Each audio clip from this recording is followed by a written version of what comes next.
അപ്പോൾ നമുക്ക് ഇന്ന് കഴിഞ്ഞ വീഡിയോയിൽ പറഞ്ഞ ഞണ്ട് കറി എങ്ങനെ ഉണ്ടാക്കുന്നതെന്ന് നോക്കാം. അതിന് വേണ്ടി ഉള്ളി, തക്കാളി, പച്ചമുളക്, ഇഞ്ചി അല്ല വെളുത്തുള്ളി, ഇഞ്ചി ഉണ്ടെങ്കിൽ ഇഞ്ചി എടുക്കുക, ഇഞ്ചി ഇല്ലാത്തതുകൊണ്ട് എടുക്കത്തെയാണ്. എല്ലാം കൂടെ അരിഞ്ഞ് ചതച്ച് വെക്കുക. എന്നിട്ട് ചട്ടി അടുപ്പത്ത് വെക്കുക, വെളിച്ചെണ്ണ ഒഴിക്കുക, കടുക് പൊട്ടിക്കുക, കറിവേപ്പില ഇടുക, പച്ചമുളക് ഇടുക. എല്ലാം കൂടെ ഒന്ന് മൂത്ത് വരുമ്പോഴത്തേക്ക് അതിലേക്ക് ഉള്ളിയും സവാളയും കൂടെ അരിഞ്ഞതിട്ട് കൊടുത്തിട്ട് ഇളക്കി ഉപ്പൂടെ ചേർത്ത് വഴറ്റിയെടുത്തതിന് ശേഷം അതിലേക്ക് കുറച്ച് മഞ്ഞൾപ്പൊടിയും കൂടി ഇട്ട് കൊടുക്കുക. അതൊന്ന് വഴണ്ടി വരുമ്പോഴത്തേക്കും അതിലേക്ക് ഇഞ്ചിയും വെളുത്തുള്ളി ഇട്ട് കൊടുക്കണം. നമ്മുടെ കയ്യിൽ വെളുത്തുള്ളി മാത്രമേ ഉള്ളൂ.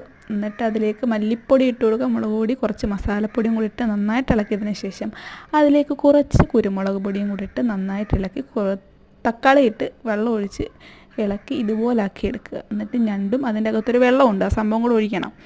അതുകൂടെ രണ്ടും കൂടെ ഒന്ന് ഇളക്കി കുറച്ച് വെള്ളം ഒഴിച്ച് കുറച്ച് ഉപ്പ് ഇട്ട് തിളപ്പിച്ച് കുറുകി എടുത്തു കഴിഞ്ഞാൽ നമ്മുടെ ഞണ്ട് കറി റെഡിയാണ്.